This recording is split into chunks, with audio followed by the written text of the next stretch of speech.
Alright folks, here's what I learned from this week's episode of Harley Quinn. A perfect society isn't just about order. It's about walking down a crime-free street with your friends, munching on a hot dog that was probably thawing in someone's sink the night before. Now you'd think being obsessed with perfection, Brainiac wouldn't have time for something as chaotic as a greasy, questionably sourced hot dog. But then again, this is a guy whose best friend is a pile of bones. Or maybe Lena Luthor made a deal. She was like, hey Brainiac, you can have Metropolis, bottle it up all you want, but hot dogs and my gal pals get to stay. Anyways, good morning, good evening, and good night. I am your humble host and intrigued viewer of the Harley Quinn show, Tony Bones, and today we're talking about what might just be my favorite episode of the season so far. That's right, we're talking about Season 5, Episode 6, an episode filled with tragedy, heartbreak, and a little bit of humor. At the time of this recording, I am not privy to the title of this episode, which is why I've decided to play a little game called Guess That Title. By the way, if I end up being way off, please feel free to roast me in the comments. I will not take it personally. Okay, maybe I'll take it a little bit personally, but this is the game I chose and I deserve my fate. So I thought about it and I wrote down a couple of options, but I feel like there really is only one title that would just fit this episode perfectly. And that title is Spaceman Cometh. So, this week's episode picks up where last week's left off, with Harley and Lois teaming up to investigate this creepy skull that keeps showing up in their dreams. A skull that has now made its way into their sexual fantasies? Am I reading that right? If you want to pause the video to think about that for a second, more power to you, I guess, but I'm just going to keep going on here if you don't mind. In my last video, I floated the theory that maybe this little team-up was going to turn into a full Harley-Lois Daily Planet situation, but oh boy was I off. Their collaboration falls apart within the opening minutes of the episode, after Harley casually brings up to Lois that she and Ivy killed Jason Woodrue. See our video on Woodrue for a little recap and all that, as well as some more. Lois, being the Pulitzer Prize winning journalist she is, immediately turns around and runs this story at the Daily Planet. It becomes front page news. Harley's terrified. Not that her name is in the page as a murderer, no, but because they printed her age as 48. Wait, am I supposed to believe that Harley Quinn is 48 years old? Now I get this is supposed to be a joke and all, but thinking realistically, something you should never do while watching the show, Lois wouldn't include that detail unless it was factually accurate. I mean, she's a journalist, people. She knows the rules. But then again, she did just publish Harley's offhand remark without checking sources, doing interviews, getting Ivy's side of the story. Lois, are you actually a good journalist? Because I'm starting to question that here. It didn't take much for her to throw her journalistic integrity out the window. Anyway, after Harley bullies Clayface as Perry White into confronting Lois for a retraction, Lois is like, you know what? This is some BS. I quit. I'm a Pulitzer Prize winning journalist, and you guys need me a lot more than I need you. It was in this scene that I learned that Lois Lane's middle name is Joanne, which apparently is also Lady Gaga's middle name. Consider that your bit of trivia for the day. Courtesy of Bane! Speaking of Clayface as Perry White, I feel like this season really understands what we want from that character. In my opinion, I feel like the show is at its best when they got Clayface involved in some subplot antics. They've taken everything he's been up to this season, impersonating Perry White, taking over the Daily Planet, turning into a Clayface fan page, and have seamlessly blended it into the main story. And I gotta say, I'm into it. It works for me. And poor Bane, his right-hand man, can't even enjoy some stachios without some scandal going down. Did I just call them stachios? Can we make that a thing? If by the end of the season, Bane has blown up the Daily Planet, I would be the least bit surprised. The guy's clearly overworked, and I feel like we're due at this point for a Bane explosion. But the real drama this week begins with the fallout between Lena Luthor and Brainiac. Let me break it down for you. Brainiac's pissed. He wants to kill Harley and Ivy because their murder of Jason Woodrue has thrown off his perfection plans. But Lena's not having it. She says it's because they're the only ones in Metropolis who know how to have fun, but you know, I'm not buying it. And neither is Brainiac either. Their argument continues to escalate until Lena completely crosses a line. She accuses Brainiac of being best friends with a dead monkey, which is something you just don't do. Especially when that person you're accusing is an invader of planets, collector of worlds. Brainiac, now deep in denial, refuses to believe that Coco is dead and decides, I don't need you, human. Be gone!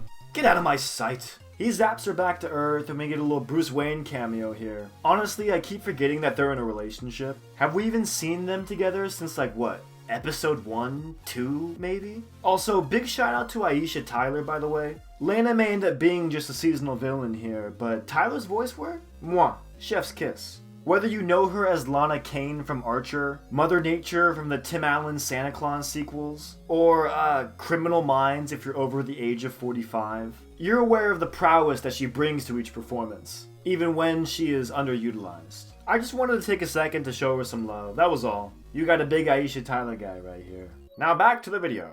So Lena storms into the Daily Planet to warn Harley, Clayface's Perry White, and Bane that Brainiac is about to shrink Metropolis. And her plan is to spread the word through a newspaper article? Lena, babe, superheroes exist. Maybe just call Superman? Oh wait, Superman's on sabbatical, we don't know where he is. But still, Supergirl's floating around here somewhere as an ophthalmologist. Couldn't she be of service? Someone's gotta be available to help take down Brainiac. Someone a little bit more effective than a bunch of newspaper folk. I feel like Lena kinda knew they would screw this whole thing up. From this conversation, Harley and Clayface decided the best way to warn the people is to turn Lena's story into a musical. Because why not? Okay, if I'm being real, I actually really like this trope in television. Something about self-aware characters using a movie plot to execute a scheme just has always worked for me. See the show Community as a prime example of this. So what's the movie they're ripping off here? Well, The Sound of Music, of course. The plan is simple. Put on a musical about Brainiac's madness, get the people to fear him, and then leave Metropolis for good.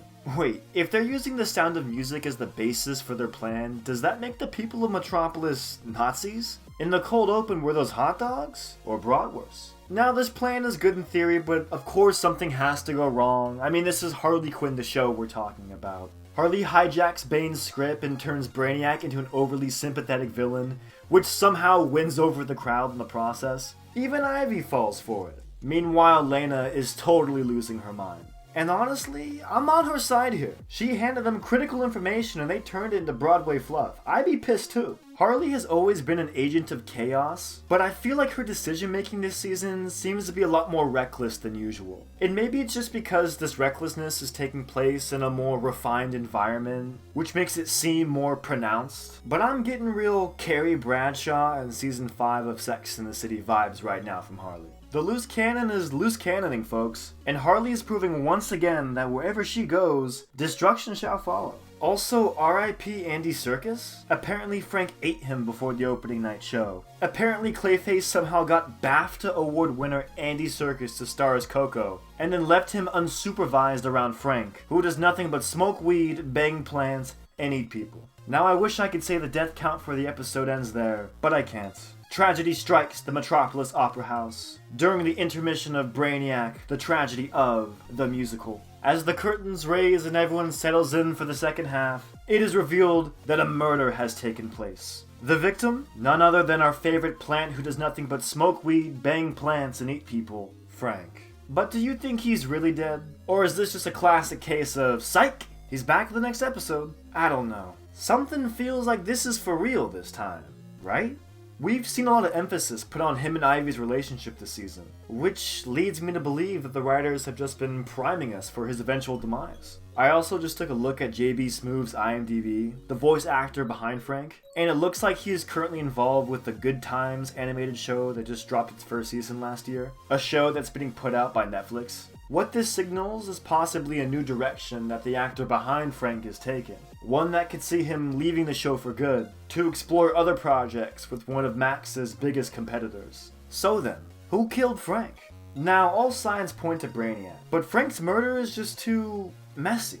If Brainiac wanted him gone, he could have just zapped him away, right? Something's off. Suspiciously, Lena Luthor is nowhere to be found when Frank is stabbed. She then conveniently reappears after chaos erupts amongst the crowd. This made me think about that hot dog bit from the cold open. I know it may sound a little silly at first, but hear me out here. I've noticed a pattern in recent episodes, where everything you really need to know about the episode is presented within the cold open. What if, by showing Lois and Harley eating hot dogs while Brainiac's drones are eradicating any sign of imperfection around them, the writers are signaling to us that the two main antagonists of the season, Lena and Brainiac, represent contrasting entities in search of control. Lena made her intentions clear to Brainiac. She wants to rule Metropolis, but she's not willing to give Brainiac the perfection he wants, because that perfection doesn't fully align with her desires, which would explain why hot dogs have remained in Metropolis, a perfect representation of this tug-of-war between the two characters. Hot dogs are messy. So was Frank's death. Wait a minute. Frank Furter? Come on. That has to be more than just a coincidence. What if Lena Luthor planted the information of Brainiac's plans in the hands of Harley and Clayface, knowing that they'd choose to do something theatrical with it? With Brainiac tuning in, Lena could have orchestrated this whole thing as a way of toying with Brainiac in hopes that it would send him over the edge. The people watching this musical are taking it in from a theater-going standpoint, but Brainiac doesn't understand nuance, and would more than likely interpret the show as a reflection of how he's perceived, which is exactly what happens. Lena Luthor's message was never for the people of Metropolis. It was for Brainiac, who, after seeing their depiction of Coco's death, begins to question his own reality, leaving him vulnerable and conflicted by the end of the episode. Lena, you sneaky little thing. I'm onto you. But what would killing Frank mean in regards to her relationship with Ivy? Is it possible that there's a suspect that I'm just completely overlooking here? Could it be Lois? She may not seem like the most likely candidate, but her invested interest in the Woodrow murder makes me think that there could be ulterior motives. The writers this season have mostly treated her like a joke, and it's not terribly out there to think that this was done intentionally, to throw us off her scent. I mean, it was only last year that the Absolute Superman comic gave us Agent Lois Lane, a member of a militant global force known as the Lazarus Task Force, in charge of enforcing a mysterious entity's laws while apprehending Superman in the process. Is Harley Quinn trying to do something similar? We don't actually know where Superman is, so maybe he's being held prisoner again somewhere. And this could be an amusing way of going about things, as it could lead to Harley, once again, having to save Superman's life. Maybe then she could finally get her thank you. But what do you guys think? There's a lot to unpack here, and I want to know your thoughts on it all. And honestly, up to this point, this has been a pretty good season of Harley Quinn. One that has rarely disappointed me. I feel like it was around this time last season that things really started to convolute, so it's nice to be here, seeing that Season 5 is still going strong. If you found yourself criticizing the musical numbers while watching this, then singing I Am Coco shortly after like I was, please let me know in the comments below. It would bring me a great deal of peace to know that I am not alone here. Also, just putting out feelers, but would anyone be interested in a Batman Brave and the Bold Mayhem of the Music Meister video? I know there's gotta be some Neil Patrick Harris heads out there somewhere, so let me know. If there's an audience for it, I would absolutely love to make a video about that episode. Either way, we will be back next week for episode 7. I am so excited to see what's in store. Things are getting a little crazy. What's gonna happen? Where are we going here? I don't know. I say we find out together, here on Cartoon Universe. Well, well, well, if it isn't my arch rival, Racer Rabbit, Shady the Bat, you're here for the magic crystal as well? Careful, Racer! He almost beat you last time. I guess we'll have no choice but to battle till the very end, our hands all over each other. No homo. There is no homo that I fear. Well then, may the best homo win! Wait, what did you say?